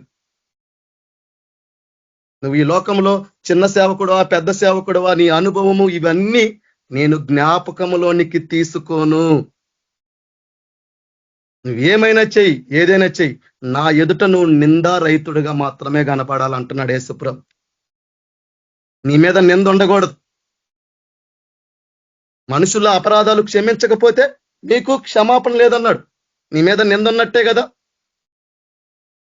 కనికరం చూపించకపోతే నేను కనికరం లేని తీర్పు తీరుస్తాను అంటున్నాడు. శరీరమును బట్టి విట్టువాడు క్షయమైన పంటగా అన్నాడు కదా. మోసపోకుడి, దేవుడు వెక్కిరింపబడడు. నువ్వేం విత్తుతావో ఆ పంటనే. ఏ క్రియలు కనబరిస్తే రేపటి దినం అదే పంటనే. ఇక నువ్వు నడుచుకునే ప్రవర్తన బట్టనే రేపు. నీ భక్తిని బట్టి కాదు, నీ విశ్వాసాన్ని బట్టి కాదు. ఎందుకంటే ఈ భక్తి విశ్వాసమే నేడున్న క్రైస్తవులు, నేడున్న సేవకులు, దేవుని బిడ్డలు చూడగలుగుతున్నారు తప్ప మా క్రియలు ఎలా ఉన్నాయి, మా ప్రవర్తన ఎలా ఉంది, మేము ఎలా నడుచుకుంటున్నాం, ఎలా జీవిస్తున్నాం, దేవునికి తగిన వాక్య ప్రకారం ఉన్నామని ఎవడన్నా చూసుకుంటున్నారా? అందుకు ఇశ్రాయేలులారా యెహోవా మాట ఆలకించండి. ఇంకా మేము ఇలానే ఉంటాము, మేము దేవుని గద్దింపుకు లోబడము, దేవుని వాక్యానికి లోబడము, ఆ చెప్పే వ్యక్తిని మేము తప్పుపడతాము, ఆ వ్యక్తిని మేము ద్వేషిస్తామంటే రేపటి దినము నువ్వు ఖచ్చితంగా దేవుని తీర్పులోనికి, దేవుని శిక్షలోకి నువ్వు పాత్రుడివే. ఎందుకంటే మాట్లాడేవాడు దేవుడు కాబట్టి. అలా మాట్లాడని వాడు దేవుడు కాకపోతే నువ్వు ఇప్పుడు ఈ ప్రేయర్ మీటింగ్కి రావు కదా, వాక్యం వినవు కదా. నువ్వు నిజంగా దేవుణ్ణి నమ్మే భక్తివైతే, విశ్వాసమైతే, దేవుడు మాట్లాడతాడని వచ్చిన వాడివైతే ఇది దేవుని వాక్యమే. లేదు నేను మనుషులను బట్టి వస్తాను, ఏదో ఒక ఆచారం లాగా వస్తాను, ఏదో ఒక క్రమం పెట్టుకున్నారు కాబట్టి నేను వస్తాను, ఏదో మనుషులను సంతోష పెట్టాలి కాబట్టి వస్తాను అనుకుంటే నీ జీవితంలో మార్పు ఉండదు. చూడండి, దేవుడు చెప్తున్నాడు యెహెజ్కేలు గ్రంథంలో 18:26, నీతిపరుడు తన నీతిని విడిచి పాపము చేసిన ఎడల అతడు దానిని బట్టి మరణము నొందును. తాను పాపమును చేయుటను బట్టి కదా అతడు మరణము నొందుతున్నాడు. ఆ మరణం ఏంటిది? మండుతున్న అగ్నిగుండంలో వేయబడే శిక్ష. నీ జీవితం అంతా దేవుణ్ణి నమ్ముకొని నువ్వు నరకంలో వేయబడ్డావంటే నువ్వు ఏం ఈ లోకంలో పొందుకున్నట్టు? చూడండి, నీలో పాపం ఉంటే, చెప్పే నాలో పాపం ఉంటే, వింటున్న వారిలో ఎవరిలోనైనా పాపం ఉంటే దేవుడు చెప్తున్నాడు, నువ్వు చేసిన పాపమును బట్టే నీవు మరణం నొందుతున్నావు, నువ్వు చేసిన పాపమును బట్టే తీర్పు పొందుతున్నావు, నువ్వు చేసిన పాపమును బట్టే నువ్వు శిక్ష విధించబడుతున్నావే తప్ప నా అంతటా నేనేమీ చేయడం లేదు. కాబట్టే యోహాను రాసిన మొదటి పత్రికలో దేవుడు మనతో మాట్లాడుతున్నాడు. ఏమని? 5వ అధ్యాయము 17వ వచనంలో, దేవుని మూలముగా పుట్టిన వాడెవడు కూడా పాపము చేయుడని ఎరుగుదుము. వాళ్ళు లోబడే జీవితం, దేవుని పట్ల భయపడే జీవితం, ఆయన నీతిని అనుసరించి నడుచుకునేవారు. ఎక్కడ దుష్టులు చేసే ఏ క్రియలు చేయరు, ద్వేషాలు చూపించరు, కలహాలు చూపించరు, మత్సరాలు పెట్టుకోరు, విభేదాలు పెట్టుకోరు, అసూయలు పెట్టుకోరు, పైకి కపటము చూపించరు, వేషధారణ చూపించరు. కాబట్టి దేవుని మూలముగా పుట్టిన వాడవైతే, ఈరోజు నీ సొంత రక్షణలో నువ్వు భయపడే వాడివైతే, వణికే వాడివైతే, నేను ఒక పరదేశుడును, ఒక యాత్రికుడును, కాబట్టి నా పౌరస్థితి పరలోకమందున్నది, నేను క్రీస్తుతో కూడా లేపబడిన వాడిని, నా జీవము క్రీస్తుతో కూడా దాచిపెట్టబడింది, నేను ఆయనతో పాటు లేచి పరలోకమందు కూర్చున్న వాడిని, నేను లోక సంబంధిని కాను, నేను దేవుని సంబంధిని అనుకునే వాళ్ళు పాపము చెయ్యరు. అందుకు పాపము చేస్తున్నారు కాబట్టే నీతిమంతుడు రక్షించబడలేకపోతున్నాడు. దేవుని మూలముగా పుట్టిన వారు మరలా దేవుని నీతిని విడిచి పాపము చేస్తున్నారు కాబట్టే తీర్పు దేవుని ఇంటి వద్ద నుండి ఆరంభమవుతుంది. ఎందుకు? పక్షపాతి కాడు, భేదము చూపించడు, నీతిగల న్యాయాధిపతి అయిన ప్రభువు ఆయన. త్రాసు పెట్టి చూస్తాడు. ఈరోజు నీ జీవితాన్ని, నా జీవితాన్ని, ఈ లోకంలో ఉన్న వారందరి జీవితాల్ని కొలత పెట్టి చూస్తాడు, త్రాసు పెట్టి చూస్తాడు. నువ్వు కొలిచిన కొలతతోనే నీకు కొలత అన్నమాట. నువ్వు విత్తిన పంటనే నీకు పంట అన్నమాట. కాబట్టి దేవుని మూలముగా పుట్టిన వాడు ఎవడు కూడా పాపము చేయడు. ఎందుకంటే లోబడతారనమాట. దేవుని యందు భయం ఉంటది కాబట్టి. ఆ భయము వారిని పాపమును చేయనివ్వదు. ఈరోజు దేవుని భయం బొత్తిగా లేదు మనుషుల్లో. కాబట్టి దేవుని మూలముగా పుట్టినవాడు తన్ను భద్రము చేసుకొనును గనుక దుష్టుడు వానిని ముట్టడు. ముట్టినాడు కాబట్టి దుష్టులు చేయు ఏ క్రియలన్నిటినీ ప్రకారము జరిగిస్తున్నారు కాబట్టి నువ్వు విశ్వాసఘాతకుడు అయిపోయినావు అనమాట. ఈరోజు నువ్వు విశ్వాసఘాతకురాలు అయిపోయినావు అనమాట. సిగ్గుమరిచి పాపం చేస్తున్నారు. దేవుని మాటను, దేవుని ఆజ్ఞలు అతిక్రమించి పాపం చేస్తున్నారు. నువ్వు దేవుని సంబంధివి, నువ్వు దేవుని మూలముగా పుట్టిన వాడివి, క్రీస్తు రక్తములో కడగబడి విమోచించబడిన వాడివి, నువ్వు లోక సంబంధివి కాదు అని తెలిసినప్పటికీ కూడా లోకస్తుల వలె జీవితాలు, హృదయాల్లో చెడుతనం, హృదయాల్లో కలహాలు, ద్వేషాలు, ఇవన్నీ పెట్టుకొని మీరు నన్ను నమ్ముకుంటే, అలా నమ్ముకొని నా యొద్దకు వచ్చి మీరు భక్తి చేస్తే, విశ్వాసము చూపిస్తే, దేవుడు అంటున్నాడు మీ విశ్వాసము మిమ్మల్ని రక్షించలేదు. కాబట్టి యోహాను రాసిన మొదటి పత్రిక 3వ అధ్యాయము 6, 7, ఆయన యందు నిలిచియుండు వాడెవడును పాపము చేయడు, పాపము చేయువాడెవడును ఆయనను చూడను లేదు, ఎరుగను లేదు. ఎరిగితే, చూస్తే ఎందుకు పాపం చేస్తావు? ఎందుకు మరలా నీ శరీర కోరికల తట్టు తిరుగుతావు? నీ శరీర వ్యామోహాల తట్టు తిరుగుతావు? నీకున్న దురాశలకు లోబడి మరలా పాపం తట్టు తిరుగుతావు? దేవుని యొక్క ఆజ్ఞను ఎందుకు అతిక్రమిస్తావు?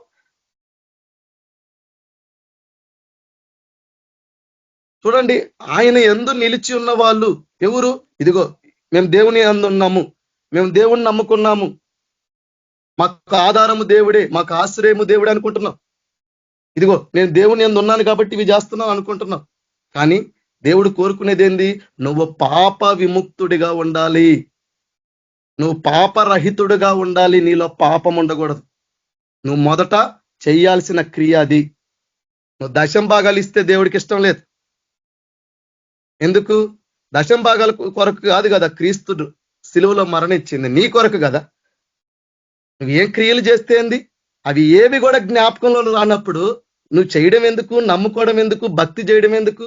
నీ భక్తి నిన్ను రక్షించలేనప్పుడు, నీ విశ్వాసము నిన్ను కాపాడలేనప్పుడు, నువ్వు నమ్మిన దేవుని ప్రకారంగా నీ జీవితాన్ని నువ్వు మార్చుకోలేనప్పుడు ఎందుకు రావాలో నా యొద్దకు?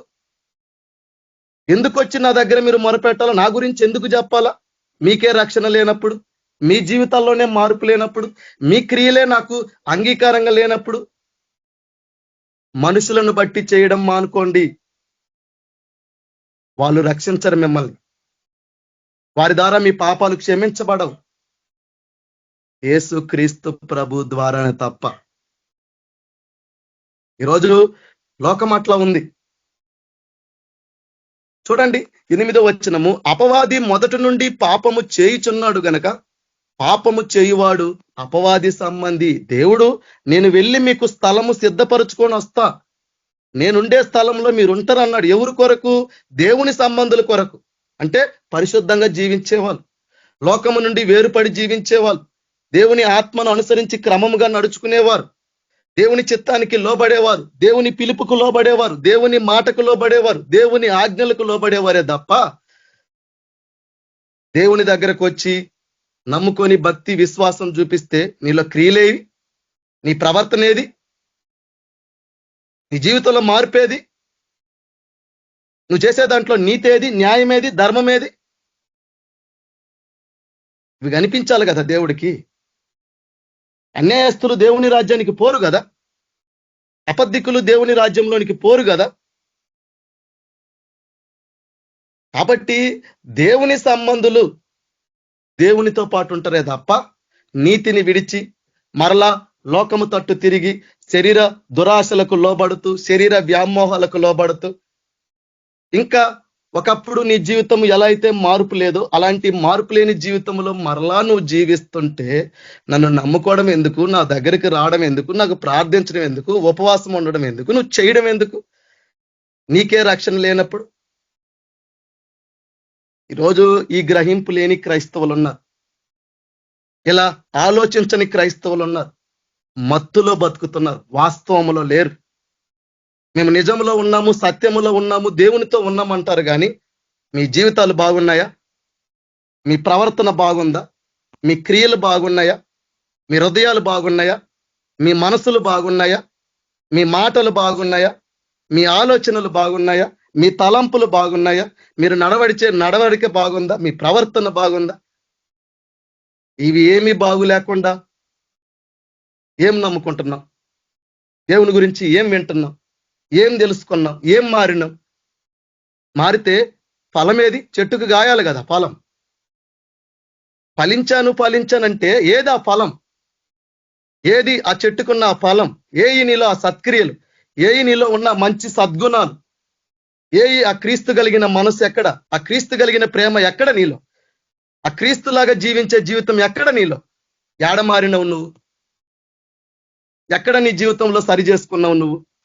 ప్రేమలో బతుకుతున్నారు, మోసపోయి బతుకుతున్నారు, అబద్ధములో బతుకుతున్నారు, యథార్థత ఉండదు, హృదయాల్లో నిజం ఉండదు, చెప్పే మాటలో సత్యం ఉండదు, చేసే పనిలో నిజాయితీ ఉండదు. ఈరోజు క్రైస్తవులు అంత దుర్మార్గంగా అన్యాయంగా జీవిస్తున్నారు కాబట్టి తీర్పు మన దగ్గర నుండి ఆరంభిస్తున్నాడు దేవుడు. పాపుల దగ్గరికి పోవట్లేదు, ముందు లోకంలో ఉన్న వారి తట్టు పోవట్లేదు దేవుడు, భక్తిహీనత చేసిన వాళ్ళ దగ్గరికి పోవట్లేదు, రక్షించబడ్డ వాడి మీదకే దేవుని గురి పోతుంది. ఆ గురి నీ మీద పెట్టాడు దేవుడు. ఈరోజు జాగ్రత్త పడంటున్నాడు, నీ జీవితాన్ని మార్చుకోమంటున్నాడు, నీ ప్రవర్తనని సరి చేసుకోమంటున్నాడు, నీ హృదయాన్ని సరి చేసుకోమంటున్నాడు, నీ ఆలోచనలు సరి చేసుకోమంటున్నాడు, నీ మనసును సరి చేసుకోమంటున్నాడు, నీ జీవితాన్ని ఈరోజు యేసు ప్రభు మార్చుకోమంటున్నాడు. లేకపోతే నువ్వు రక్షించబడము దుర్లభమే, నువ్వు రక్షించబడలేవు. చూడండి 3వ యోహాను రాసిన మొదటి పత్రిక 3వ అధ్యాయము 9వ వచనము, దేవుని మూలముగా పుట్టిన ప్రతి వానిలో ఆయన బీజము నిలుచును గనుక వాడు పాపం చేయడు. ఏంది ఆ బీజం? ఈ వాక్యమే కదా, ఈ విత్తనమే కదా. పుట్టి వినిపోతే ఏముంది? వచ్చిన నీకు లాభం లేదు, చెప్పిన దేవునికి లాభం లేదు కదా. క్రియ గణపరిచిన వాడే కదా ధన్యుడు. వినిపోయే వాళ్ళందరూ ధన్యులా? వచ్చి కాలక్షేపంగా కూర్చొని ఒక గంట ఉండిపోతే ధన్యులు అవుతారా? విన్న వాక్యానికి తగినట్టుగా జీవితాలు మారినవాడు కదా ధన్యుడు. ఈరోజు దేవుని వాక్యము నీలో ఉంటే, నీ హృదయంలో దేవుని వాక్యాన్ని భద్రపరుచుకుంటే, ఆ వాక్యాన్ని నువ్వు అవలంబిస్తే, ఆ వాక్యానికి తగినట్టుగా నువ్వు జీవిస్తే నువ్వెందుకు పాపం చేస్తావు? దుష్టుడు నిన్ను ఎలా ముడతాడు? ఈరోజు నీ దురాశలకు లోనయ్యి, నీ ఆలోచనల్లో మార్పు తెచ్చుకొని, నీ ప్రవర్తనలో మార్పు తెచ్చుకొని, నీ వక్ర బుద్ధి వక్ర క్రియలు చేస్తూ దుష్టుడు నన్ను ముట్టిండని ఎట్ట చెబుతావు నువ్వు? ఆ దుష్టుడు ముట్టడానికి అవకాశం నువ్విస్తూ వాడిని నీ హృదయంలోనికి, నీ జీవితంలోకి ఆహ్వానిస్తుంది నువ్వు. ఎందుకు?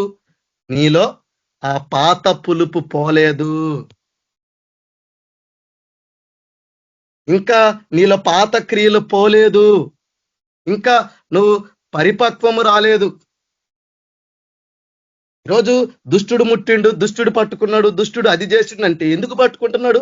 నువ్వు దురాశకు లోబడుతున్నావు కదా, దేవుని ఆజ్ఞను అతిక్రమిస్తున్నావు కదా, నువ్వు దేవుని మాట చెవుని పెట్టట్లేదు కదా, దేవునికి లోబడట్లేదు కదా, దేవుని పట్ల భయభం కలిసి నడుచుకోకుండా ఈరోజు అన్ని అపవాది మీద నువ్వు నేరాలు మోపుతున్నావు. ఈరోజు మనుషులు సాతాను మీద నేరాలు మోపి వాళ్ళు తప్పించుకుంటున్నారు, నువ్వు తప్పించుకోలేవు. ఎందుకంటే అపవాది పాపం చేశాడు, ఆ అపవాదికి చోటిచ్చి పాపం చేసిన నిన్నెట్లా వదిలిపెడతా నేను?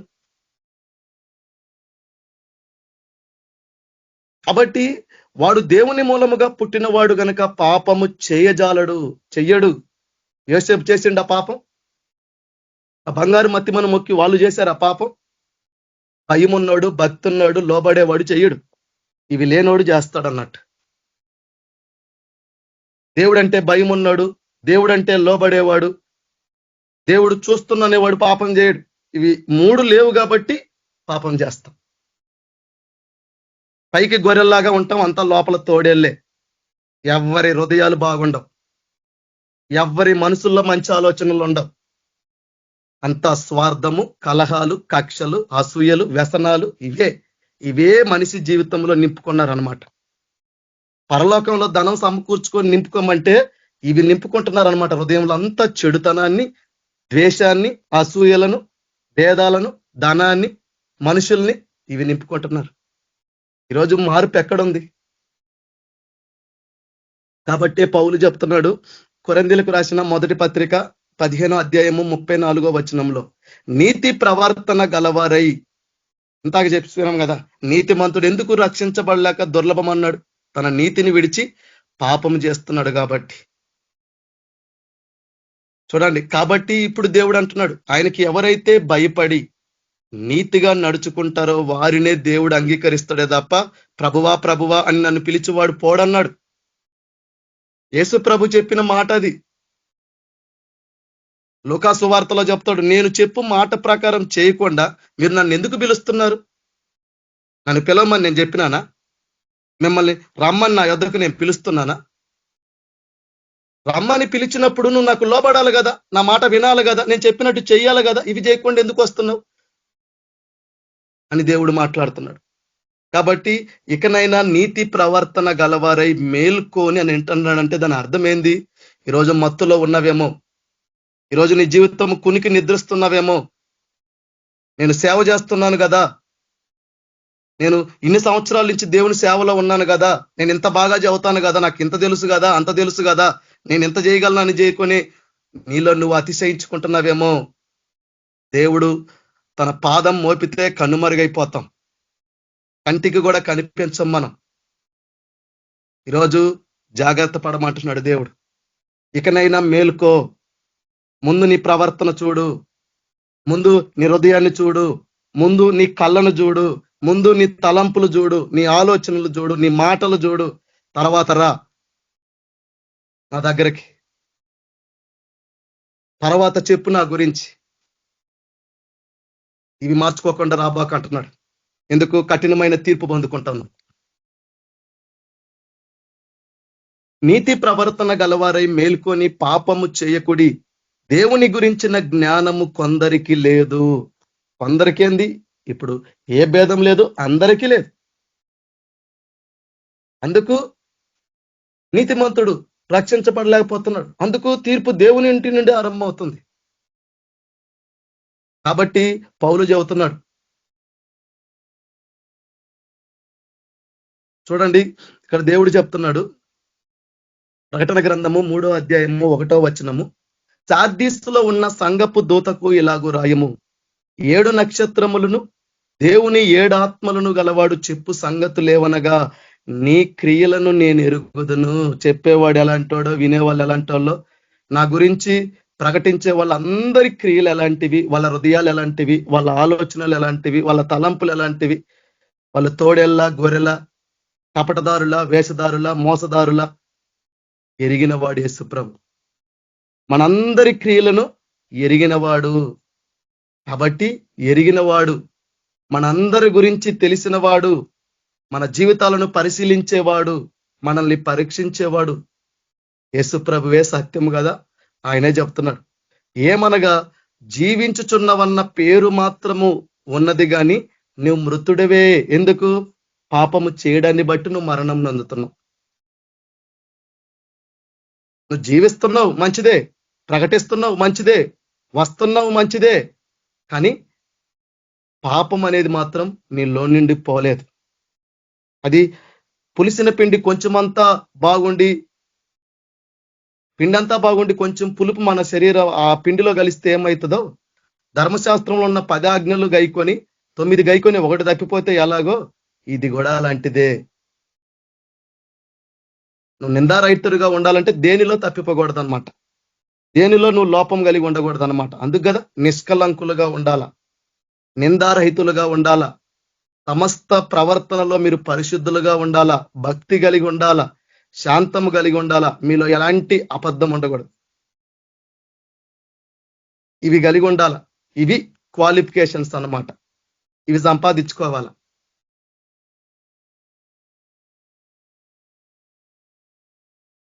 నీ క్రియలు నా దేవుని ఎదుట సంపూర్ణమైనవిగా నాకు కనబడలేదు గనుక జాగారూకుడవై, ఇంతకు చెప్పాడు కదా, నీతి ప్రవర్తన గలగారై మేల్కోండి. నిద్రించుచున్న నువ్వు మేల్కో, క్రీస్తు నీ మీద ప్రకాశిస్తాడు. ఎప్పుడు నీలో ఉన్న పాపం పోతే, నీలో ఉన్న చెడుతనం పోతే, నీలో ఉన్న గర్వం పోతే, అహం పోతే, అసూయలు పోతే, వ్యసనాలు పోతే, ద్వేషాలు పోతే, కక్షలు పోతే, పగలు పోతే, ఇవి పోతే క్రీస్తు రాగలుగుతాడు. లేకపోతే నువ్వు దుష్టుని సంబంధివే. కాబట్టి దుష్టుడు చేసే హేయ క్రియలు నీలో కనిపిస్తున్నాయి అన్నమాట. కాబట్టి ఈరోజు నువ్వు జాగరూకుడుగా ఉండు. నువ్వు ఈరోజు మేల్కో, నీ ప్రవర్తన పరీక్షించుకో, నీ క్రియలను చూసుకో, దేవుని దగ్గర అడుగు, అయ్యా నా క్రియలు ఎలా ఉన్నాయి నాయన, అవి నీకు కనబడుతున్నాయి కదా, నా ప్రవర్తన ఎలా ఉంది అది నువ్వు చూస్తున్నావు కదా, నా మాటలు ఎలా ఉన్నాయి అది నువ్వు చూస్తున్నావు కదా, నా హృదయం ఎలా ఉంది నువ్వు చూస్తున్నావు కదా, నా జీవితం ఎలా ఉంది. ఈరోజు మనుషుల దగ్గర నేను కపటం చూపించవచ్చు, మనుషుల దగ్గర వేషధారణ చేయొచ్చు, కానీ నేను నిన్ను మోసపరచలేను దేవా. ఎందుకు? దేవుడు వెక్కిరింపబడాడు. అడగండి, ప్రార్థనలు చెయ్యండి. దేని కొరకు ప్రార్థనలు చేస్తున్నారు? వీటి కొరకు చెయ్యండి, లేకపోతే మీ రక్షణను పోగొట్టుకుంటారు. మేము సేవ చేస్తున్నాము, మేము 1,44,000 మందిని, మేము అన్నేళ్ళను ఉన్నాము, ఇన్నేళ్ళు ఉన్నాము, మా ద్వారా అంతా ఇంత అనుకుంటే చివరికి ఏమీ లేకుండా తుడిచిపెట్టుకుపోతుంది అన్నట్టు. మనమే కనుమరుగైపోతాం. ఈరోజు నువ్వే కనుమరుగైపోతావు, నీ జీవితమే కనుమరుగైపోతుంది. తగ్గించుకోండి, ప్రభు పాదాలు పట్టుకోండి. నాలో ఏ పాపం ఉంది, నాలో ఏ లోపం ఉంది, దేనిలో ప్రభు నీకు అంగీకారంగా ఉండలేకపోతున్నాం, దేనిలో నాలో ఆయాసకరమైన జీవితం నీ పట్ల ఉంది, ఇవి అడగండి. ఇలానే జీవించారనుకోండి, అది నేనైనా మీరైనా ఎవరైనా ఒకానొక దినం నువ్వు కనుమరుగైపోతావు అన్నట్టు. కాబట్టి జాగరూకుడుగా అమ్మంటున్నాడు, ఇకనైనా మేలుకోమంటున్నాడు. నీ అనుభవాన్ని బట్టి కాదు, నీ వయసును బట్టి కాదు, నువ్వు చేసిన పరిచర్యని బట్టి కాదు నేను చూసేది, నీ పాపాన్ని బట్టే నేను చూస్తా. నా ఎదుట నువ్వు ఉండకూడదు. మొదట బాగానే చేసావు, చివరికి వస్తే మొదటి వారు కడపటి వారు, కడపటి వారు మొదటి వారిని ఎందుకు చెప్పాడు? మొదటి స్థితి కడప స్థితి కంటే ఎందుకు చెడ్డదవుతుందని చెబుతున్నాడు? నీ క్రియలు నా దేవుని ఎదుట సంపూర్ణమైనవిగా నాకు కనబడలేదు గనుక జాగరూకుడివై చావనై ఉన్న మిగిలిన వాటిని బలపరుచుము. నీవెలాగూ ఉపదేశము పొందితివో, ఎలాగూ వింటివో జ్ఞాపకము చేసుకొని దానిని గైకొనుచు మారు మనసు పొందుము.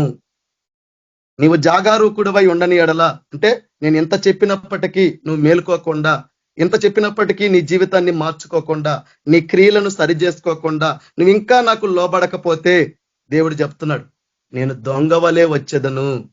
ఏ గడియను నీ మీదకి వచ్చేదనో నీకు తెలియనే తెలియదు. అయితే తమ వస్త్రములను అపవిత్ర పరుచుకొనని కొందరు శార్దీసులో నీ యొద్ద ఉన్నారు. వారు అర్హులు. అర్హత ఎవరికి? దేవుడు ఉండే స్థలంలో ఉండేది, దేవుడు ఉండే చోట్ల ఉండేది, దేవునితో ఉండేది పవిత్రులు, పరిశుద్ధులకే, అపవిత్రులకి కాదు, పాపులకు కాదు, అవిశ్వాసులకి కాదు, పిరికితనంలో ఉన్న వారికి కాదు. కాబట్టి వారు అర్హులు. ఇప్పుడు అన్నాడు యేసుప్రభు, ఎవరు దేవుని రాజ్యంలో ప్రవేశిస్తారు? తండ్రి చిత్తాన్ని నెరవేర్చేవారే. తండ్రి చిత్తం ఏంది? మనం పరిశుద్ధులుగా ఉండడమే. పరిశుద్ధులుగా ఉండడానికి పిలువబడిన వారమే, అపవిత్రులుగా ఉండడానికి పిలువబడిన వారం కాదు. లోకానుసారంగా జీవించడానికి పిలువబడిన వారం కాదు. లోకంలో ఉన్న వాటిని ఏదో సంపాదించుకొని పొందుకోవడానికి పిలువబడిన వాళ్ళం కాదు. ఆత్మలను సంపాదించుకోవడానికి, దేవుని చిత్తాన్ని నెరవేర్చడానికి, దేవుని ఉద్దేశాన్ని, దేవుని యొక్క సంకల్పాన్ని నీ జీవితంలో నువ్వు నెరవేర్చడానికి పిలువబడ్డావు. ఈరోజు అది ఎడిపోతుంది. నీ భార్య, నీ తల్లి, నీ కుటుంబం, నీ బిడ్డలు, నీ ఉద్యోగము, ఇదేనా నీ జీవితము? ఇందుకొరకైనా నువ్వు రక్షించబడ్డది? ఇందుకొరకైనా నీకు సత్యము బయలుపరచబడింది? ఇందుకొరకనైనా నీకు ఆత్మతో నింపింది, అభిషేకించింది? వీటి కొరకు బతకడానిక? నా కొరకు బతకడానిక? ఈరోజు సేవ చేయకపోతే తప్పించుకుంటారు అనుకుంటున్నారా? మీ పిలుపును నిర్లక్ష్యం చేస్తే తప్పించుకుంటారు అనుకుంటున్నారా? మీకు ఇచ్చిన తలాంతులను అభివృద్ధి పరుచుకోకపోతే రేపటి దినం దేవుని ఎదుట ధైర్యంగా ఉంటారు అనుకుంటున్నారా? ప్రతి దానికి నువ్వు లెక్క చెబుతావు, ప్రతి దానికి. ఈరోజు చెప్పే వాళ్ళను నువ్వు తృణీకరించవచ్చు, చెప్పే వాళ్ళ మీద నువ్వు ద్వేషించవచ్చు. ఏది చేసినా కానీ రేపటి దినము నా ఎదుట నువ్వు తప్పించుకోలేవు. ఈరోజు నువ్వు జాగారూకుడుగా ఉండకపోతే, నీ క్రియలను మార్చుకోకపోతే, నాకు తగినట్టుగా నువ్వు నడుచుకోకపోతే, దేవుడు ఒకనొక దినం నీ ఎదుట ప్రత్యక్షమయ్యే దినం ఉంది. దేవుడు ఒకనొక దినం నిన్ను అడిగే దినం ఉంది. నీ గ్రంథము తెరిచి నీవన్నీ చూసే దినం ఉందని ఈ రోజున్న దేవుని బిడ్డలు మర్చిపోకూడదు. నువ్వు చనిపోయినా కానీ లేపి మరీ తీసుకొచ్చి నిలబెడతాడు దేవుడు ఆయన ఎదుట. అయితే అపవిత్ర పరుచుకుని కొందరు సార్దీస్ లో నీ వద్ద ఉన్నారు. వారు అర్హులు గనుక తెల్లని వస్త్రములు ధరించుకొని నాతో కూడా సంచరించెదరు. జయించువాడు అలాగున తెల్లని వస్త్రములు ధరించుకొనును. ఎవరు? పవిత్రంగా ఉండేవాళ్ళు, పరిశుద్ధంగా ఉండేవాళ్ళు, దేవుని మూలంగా పుట్టిన వాళ్ళు, పాపం చేయరు, నీతిని విడవరు, మరలా పాపం తట్టు తిరగరు. ఒకప్పుడు నీ జీవితం ఎలా ఉంది? క్రీస్తుకు నమ్మకం ముందు ఆ జీవితం ఇప్పుడు ఉందంటే నువ్వేం నమ్ముకున్నట్టు? ఏం దేవుని గురించి నువ్వు తెలుసుకున్నట్టు? కాబట్టే యాకోబు అంటున్నాడు 2వ అధ్యాయము 14వ వచనంలో, దానికి ముందు అంటున్నాడు, జీవ గ్రంథములో నుండి అతని పేరు ఎంత మాత్రము తుడుపు పెట్టక ఎవరిని? జయించేవారిని, పరిశుద్ధంగా జీవించే వాళ్ళని, పాపము చేయని వారిని, నన్ను అనుసరించి నడుచుకున్న వారి పేర్లు నేను తుడిపి పెట్టను. ఎవరి పేర్లు తుడిపి పెడతాను? పాపము చేసిన వారి పేర్లు, రక్షణను నిర్లక్ష్యం చేసిన వారి పేర్లను, ఎక్కడ కూడా నాకు లోబడి భయపడి నీతిగా నడుచుకోకుండా ఉన్న వాళ్ళ పేర్లను నేను తుడిచి పెడతాను. అలా తుడిచి పెడితే ఏమవుతుంది? నా తండ్రి ఎదుటను ఆయన దూతల ఎదుటను అతని పేరు ఒప్పుకుంటానే తప్ప వీళ్ళ పేర్లు నేను ఒప్పుకోను. అందుకు పోండి అక్రమము చేయువారులారు అన్నాడు. మీరు నాతో ఉండడానికి మీరు అర్హులు కాదు. నాతో పాటు మీరు సంచరించడానికి, నాతో పాటు మీరు నా ఎదుట ఉండడానికి మీకు అర్హత లేదు. మీలో క్రమము లేదు. మీలో ఉన్నది అక్రమమే, మీలో ఉన్నది పాపమే, మీలో ఉన్నది చెడుతనమే, దుర్మార్గమే, అన్యాయమే తప్ప మీలో నీతి లేదు. ఏం నీతిరా వీడు, నీతి లేని బతుకుతారని అంటారు చూసినావు పెద్దోళ్ళు. ఏం లాభం? క్రైస్తవులం అయ్యి క్రైస్తవులు తగ్గట్టు జీవించకపోతే ఏం బతుకులవి? ఈరోజు దేవుని బిడ్డలను బట్టి దేవుని నామం దూషించబడుతుంది. నీ మాటలను బట్టి, నువ్వు చేసే ప్రవర్తన బట్టి. ఏం నమ్ముకుంటున్నారు? ఏం దేవుని గురించి తెలుసుకున్నారు? సిగ్గు అనిపించట్లేదు. అందుకు సిగ్గు మాలిన వారు కాబట్టి సిగ్గు లేకుండా పౌలు చెప్తున్నాడు. మీకు సిగ్గు కలగడానికే ఈ మాటలు చెప్తున్నాను అన్నాడు. ఈరోజు అయినా సిగ్గు రావట్లేదు. ఈరోజు అయినా మనుషుల్లో మార్పు రావట్లేదు. ఎక్కడ కూడా పశ్చాత్తాపం రావట్లేదు. పైపెచ్చు చెప్పే వాళ్ళని దూరం పెడుతున్నారు. కడుపు నిండా హృదయం నిండా ద్వేషంతో నింపుకుంటున్నారు. పాము గాని ఎట్లా పగబెట్టుకొని బుసగొడుతుందో అట్లా బుసగొడుతున్నారే తప్ప ఒక్కడన్నా గ్రహించుకుంటున్నాడా? ఒక్కడన్నా ఇది దేవుని వాక్కు, దేవుని మాటే, ఇది దేవుడు మాట్లాడుతున్నాడే, ఈ చెప్పబడే మాటలో నిజం ఉందే, సత్యం ఉందే, ఇది నిజమే కదా అని ఒక్కరన్నా విశ్వసిస్తున్నారా? ఎందుకంటే వీళ్ళు మనుషులను బట్టి వాక్యాలు వినేవాళ్ళు. ఈరోజు లోకంలో వాళ్ళకంటే గనులైన వారు చెప్తే వినేవాళ్ళే తప్ప వినరు. అందుకు యేసు ప్రభుని శాస్త్రులు పరిచయాలు అంగీకరించలేకపోయారు. ఈనాడు కూడా దేవుని సేవకులు, దేవుని బిడ్డలు అట్లానే ఉన్నారు. కాబట్టి యాకోబు చెబుతున్నాడు 2వ అధ్యాయము 14వ వచనము, నా సహోదరులారా, క్రియలు లేనప్పుడు ఎవడైనను తనకు విశ్వాసము కలదని చెప్పిన ఎడల ఏమి ప్రయోజనము? అట్టి విశ్వాసం అతన్ని రక్షించగలదా? ఈ మాట నీకు అర్థమైతే, ఈ వాక్యం నీకు అర్థమైతే ఈరోజు నీ జీవితాన్ని ఆలోచించుకో. ప్రభు ఎదుట సాగిలపడు. అయ్యా, నా జీవితం ఎలా ఉందయ్యా? నా క్రియలు నీ ఎదుట ఎలా ఉన్నాయ్యా? అయ్యా, నేను నీకు అంగీకారంగా జీవిస్తున్నానా? అయ్యా, నీ మాట నేను వింటున్నానా? అయ్యా, నేను ఆ జీవితంలో నీకు లోబడుతున్నానా? నీ చిత్తాన్ని నెరవేరుస్తున్నానా? ఇవి అడగండి. ఈ లోకంలో ఉండే అడిగితే నీ ఆత్మను పోగొట్టుకొని లోకం సంపాదించుకొని నువ్వు పొందుకునేది ఏంది? ఈ వివేక ఎందుకు కోల్పోతున్నారు? ఒకడు లోకమంతా సంపాదించుకొని ఆ ఇల్లు, ఈ ఇల్లు, అది అది ఇది అది అని అడిగి, అది కావాలా, ఇది కావాలా, ఇది కావాలని అడిగి నీ రక్షణను పోగొట్టుకుని నువ్వేం సంపాదించుకుంటున్నావు? ఈరోజు దేవుని బిడ్డలు ఇది గ్రహించగలుగుతున్నారా? నేడున్న దేవుని సేవకులు ఇది గ్రహించగలుగుతున్నారా? చెప్పే మాటలో కఠినం ఏమీ లేదు. మనము అర్థం చేసుకుంటే అది మంచిలాగా అనిపిస్తుంది. మనం అర్థం చేసుకోకుండా తప్పుగా భావిస్తే అది, యేసు ప్రభు చెప్పాడు, నా శరీరం తిని నా రక్తము తాగితే మీరు నిత్య జీవం గలవారంటే ఇది కఠినమైన మాట. ఎవడు వినగలడు? ఇది ఎవడు గ్రహించగలడని వెనుకకు తీశారు. ఈ వాక్యం వెనుకకు తీస్తే నష్టపోయేది నువ్వే. ఈరోజు ఈ వాక్యం విని నీ హృదయాన్ని సరి చేసుకోకపోతే నష్టపోయేది నువ్వే. దేవుడు ఒకనొక దినము కనబడి ఇది చెప్పినప్పుడు ఆనాడు నువ్వు పశ్చాత్తాపడతావు. దేవుని ఎదుట రొమ్ము కొట్టుకుంటావు. విలవిలలాడిపోతుంది నీ ప్రాణం. నీ చేతులు, కాళ్ళు ఆ నరకాన్ని చూసినప్పుడు వణికిపోతాయి. ప్రభువా ప్రభువా ప్రభువా ప్రభు అని ఆ రోజు ఆయన పాదాలు పట్టుకోవడానికి వేడుకుంటే లేదు రక్షణ. ఈనాడు చెప్పబడే ఈ మాటలు విని నీ జీవితాన్ని మార్చుకుంటేనే ఈ రోజు నీకు రక్షణ. ఇది నీకు అనుకూల సమయమే, ఆనాడు కాదు. కాబట్టే దేవుడు చివరి మాటగా చెప్తున్నాడు. చూడండి, హెచ్కెల్ గ్రంథము 18వ అధ్యాయము 30వ వచనము, కాబట్టి ఇశ్రాయేలీలారా, ఎవని ప్రవర్తన బట్టి వానికి శిక్ష విధింతును. నన్నైనా, మిమ్మల్నైనా, ఎవరినైనా, వాడు అమెరికా వాడైనా, ఆస్ట్రేలియా వాడైనా, ఆంధ్రప్రదేశ్ వాడైనా, తెలంగాణ వాడైనా, ఏ దేశపు వాడైనా, ఏ కులం వాడైనా, ఏ జాతోడైనా, ఏ ప్రాంతం వాడైనా, వాడి భాష ఏదైనా, వాడు పుట్టిన మతం ఏదైనా, ఎవరైనా సరే ఏ భేదం లేదు. వాళ్ళ ప్రవర్తనని బట్టే నేను శిక్ష విధింతును. అందుకు నీతిమంతుడు రక్షించబడ్డ వాడు ప్రవర్తన ఎక్కడ బాగుంది? నీతిని విడిచి ఎట్లా పాపం చేస్తాడు? మరలా ఎలా లోకం తట్టు తిరుగుతాడు? శరీరానుసారంగా ఎలా జీవిస్తాడు? శరీర దురాశలకు ఎట్లా లోబడతాడు? దేవుని వాక్యానికి ఎట్లా, దేవుని పిలుపుకు లోబడకుండా ఉంటాడు? ఇవి నువ్వు చేస్తున్నావు కాబట్టే కదా నువ్వు శిక్షకు కారకుడు అవుతున్నావు. ఈ వాక్యం చెబితే ఇందులో కఠినం ఏముంది? ఇందులో నొచ్చుకునేది ఏముంది? ఇందులో మనం ఫీల్ అవ్వాల్సిందేముంది?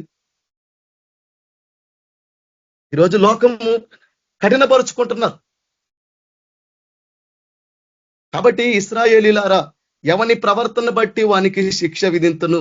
మనసు తిప్పుకొని ఇప్పుడన్నా అదే చెప్పాడు కదా సారథి సంఘానికి, నువ్వు జాగరూకుడు అయి ఉండు, నువ్వు చావనైన ఉన్న మిగిలిన క్రియలను బలపరుచు, లేకపోతే నేను దొంగ వలె వస్తాను.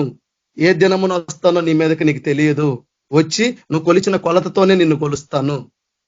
నువ్వు విత్తిన దాన్ని బట్టే, నువ్వు నడుచుకున్న దాన్ని బట్టే, నువ్వు చేసిన దాన్ని బట్టే, నీ క్రియలను బట్టే. కాబట్టి మనసు తిప్పుకోమంటున్నాడు దేవుడు. ఎందుకు? మీ అక్రమములు మీకు శిక్ష కారణములు మన అక్రమములే. అందుకు ఆయన నామములో ప్రవచించినప్పటికీ, ఆయన నామములో దెయ్యాలు వెళ్ళగొట్టినప్పటికీ, రోగులను స్వస్థపరిచినప్పటికీ కూడా అక్రమము చేయువారులారా అన్నాడు. కాబట్టే మీరు వెళ్ళిపోండి అని తరిమి కొట్టాడు దేవుడు. ఎందుకు? అవి వాళ్ళకు శిక్ష కారణములైనవి. ఈరోజు నీ జీవితంలో ఏది దేవుని ఎదుట శిక్షకు కారణమవుతుంది? నీ మార్పు లేని జీవితమా? అది ఏదో ఆ క్రియలేవో ఈరోజు బలపరుచుకో, వాటిని విడిపించుకో. చూడండి, మనసు తిప్పుకొని మీ అక్రమములు మీకు శిక్ష కారణములు కాకుండానట్లు వాటన్నిటినీ విడిచిపెట్టుడి. మీరు జరిగించిన అక్రమ క్రియలన్నిటిని విడిచి నూతన హృదయమును నూతన బుద్ధియు తెచ్చుకొనుడి. ఇశ్రాయేలులారా, ఇప్పుడు చెబుతున్నాడు దేవుడు, మీరు ఎందుకు మరణం నొందుతారు? మీ రక్షణ ఎందుకు పోగొట్టుకుంటారు? ఇది చేస్తే మీరు ఎందుకు రక్షించబడకుండా ఉంటారు? నిర్లక్ష్యం చేస్తున్నావు కాబట్టే కదా. చూడండి ఎంత గొప్ప దేవుడు. ఆయన మనసు మీకు అర్థం కావట్లేదా? ఆయన ప్రేమ మీకు అర్థం కావట్లేదా? దేవుడు ఏం చెబుతున్నాడు? నువ్వు పాపం చేయొద్దని చెబుతున్నాడు. నాకు లోబడమంటున్నాడు, నా యందు భయపడ అంటున్నాడు, నా నీతిని అనుసరించి నడుచుకో, నా ప్రకారంగా నువ్వు జీవించు. అప్పుడు అంటున్నాడు చూడండి, మీరెందుకు మరణము నొందుదురు? ఇది ప్రభువగు యెహోవా వాక్కు. మరణము నొందువాడు మరణము నొందుటను బట్టి నేను సంతోషించువాడను కాను. మిమ్మల్ని శిక్షించాలని నాకు లేదు, మీ మీద నా ఉగ్రత చూపించాలని నాకు లేదు. అది ఉంటే నినేవా పట్టణస్థుల గురించి యోనా ఆలోచనతో దేవుడేమని మాట్లాడాడు? నువ్వు ఈ సొర చెట్టు గురించి ఆలోచించావు, ఈ ప్రజలు నా ప్రజలు అన్నాడు, వాళ్ళు అలా అవడం నాకు ఇష్టం లేదన్నాడు. ఆయన ఎంత ప్రేమ గల దేవుడు! ఎందుకు అర్థం కాదు ఆయన మనసు మనకి? ఎందుకు అర్థం కాదు ఆయన ఉద్దేశం మనకి? ఇంకా ఎంతకాడికి మన ఆలోచనలు మన తలంపులే తప్ప దేవుని ఆలోచనలకు నువ్వు చోటివ్వవా? దేవుని వాక్యంలో ఏం చెప్పబోతుందో దాన్ని గ్రహించేదానికి నీ హృదయంలో నువ్వు సాత్వికంతో అంగీకరించలేవా? చూడండి, దేవుడు ఎంత గొప్ప దేవుడు. మనం నశించిపోకూడదు కాబట్టే కదా, రక్షించబడాలనే కదా ఈ లోకానికి వచ్చాడు. ఈ రోజు కూడా తన రాకడిని కూడా ఆలస్యం అందుకే చేస్తున్నాడు కదా. నువ్వు పాపంలో ఉండకూడదు, పాపంలో ఉండి నువ్వు చనిపోకూడదు, నీ క్రియల గుండా నువ్వు తీర్పు పొందకూడదు, నువ్వు శిక్ష పొందకూడదు అని దేవుడు అడుగుతుంటే చెబుతుంటే, ఇంకా నేను మారను, నేను ఇలానే ఉంటానంటే నువ్వు విత్తిన పంటనే కోస్తావు. మరణము నొందువాడు మరణము నొందుటను బట్టి నేను సంతోషించువాడను కాను. కావున మీరు మనస్సు తిప్పుకొనుడి, అప్పుడు మీరు బ్రతుకుదురు. అది నువ్వు జీవించుచున్నావన్న పేరు మాత్రమే ఉన్నది. నువ్వు మృతుడు అంటే నువ్వు మరలా పరిశుద్ధుడుగా నీ పాపాన్ని విడిచిపెట్టు, నీలో ఉన్న అన్యాయాన్ని విడిచిపెట్టు, దుర్మార్గాన్ని విడిచిపెట్టు, నీ శరీర కోరికలు విడిచిపెట్టు, నీ శరీర వ్యామోహాలు విడిచిపెట్టు, ధనాపేక్షను విడిచిపెట్టు, మనుషులను విగ్రహంగా చేసుకునేదాన్ని విడిచిపెట్టు. అప్పుడు నువ్వు బ్రతుకుతువు. ఇది దేవుని వాక్కు. కాబట్టి వాక్యం వింటున్న మనము దేవుని ఎదుట ఎలా ఉన్నామో పరిశీలించుకోండి, పరీక్షించుకోండి. ఆ ప్రకారంగా మీలో ఏమన్నా ఉంటే ప్రభు ఎదుట మీ తప్పులు దిద్దుకోండి, సరి చేసుకోండి. అప్పుడు మీరు జీవిస్తారు, మీరు మరణము నొందరు, మీరు బ్రతుకుదురు అంటున్నాడు. ఎందుకు? పరిశుద్ధత కలిగి ఉంటే వచ్చే ఫలము నిత్య జీవము. అది పొందుకుంటే నువ్వు బ్రతుకుతావు అన్నమాట. అదే పాపం వల్ల వచ్చే జీతము మరణము. కాబట్టి పరిశుద్ధుడా, మహోన్నతుడా, గొప్ప దేవుడా, సర్వశక్తిమంతుడా, యేసుక్రీస్తు ప్రభువా, తండ్రి నీకు వందనాలు, స్తోత్రములు అయ్యా. ఈ యొక్క చెప్పబడిన వాక్య ప్రకారంగా దేవా, అయ్యా నీ ఎదుట నేనేమన్నా సంపూర్ణుడిగా నాయన నా క్రియలు నీకు కనబడకపోతే, అయ్యా నాలో ఏమన్నా దుర్మార్గము, అన్యాయము, చెడుతనము, పాపము ఉంటే, అయ్యా నేను నీతిని విడిచి మరలా ఈ లోకము తట్టు, శరీరము తట్టు, పాపము తట్టు తిరిగి ఉంటే ప్రభువా, అలా నీ ఎదుట నేను దోషిగా ఉంటే, అయ్యా అలా నీ ఎదుట నేను అక్రమంగా నడుచుకుంటే, అయ్యా ఇంకా నాలో నా ప్రవర్తనలో కానీ అయ్యా నాలో కానీ ఇంకా నాయన మీకు అంగీకారంగా లేనివి నాలో ఆయాస్కరమైనవి ఉంటే ప్రభువా, ఈ వాక్యాన్ని సాత్వికంతో అంగీకరిస్తున్నాను, లోబడుతున్నాను. అయ్యా ఈ వాక్య ప్రకారంగా నా క్రియలు లేకపోతే ప్రభువా, నా పాపములు, నా అపరాధములు, దోషములు క్షమించమని అలా ఎవరైతే విన్నారో అలా నీ దేవుని ఎదుట అయ్యా నీ ఎదుట ఒప్పుకున్నారో, 2-3 కూడి ఉంటే నేను ఉంటానని నమ్మిన వాళ్ళైతే, వాక్యాన్ని నిజంగా విశ్వసించే వాళ్ళైతే, పాటించే వాళ్ళైతే, ఇది దేవుని వాక్కు, ఇది దేవుని మాట అని గ్రహించుకునే వాళ్ళైతే వారి పాపాలు ఒప్పుకుంటారే తప్ప తృణీకరించరు ప్రభువ. అలా ఒప్పుకున్న వారందరి పాపాలు, అపరాధాలు క్షమించమని యేసుక్రీస్తు పరిశుద్ధ నామములో ప్రార్థించి అడిగి వేడుకుంటున్నాము తండ్రి, ఆమేన్. అందరికీ ప్రైజ్. Thank you brother.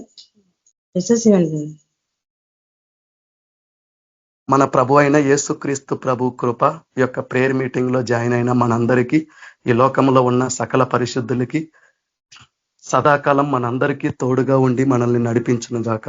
ఆమె ప్రైజ్ లార్డ్ అక్క అందరికి. ప్రైజ్ లార్డ్ అందరికి. Praise the lord brothers and sisters అందరికి. Praise lord brothers and sisters.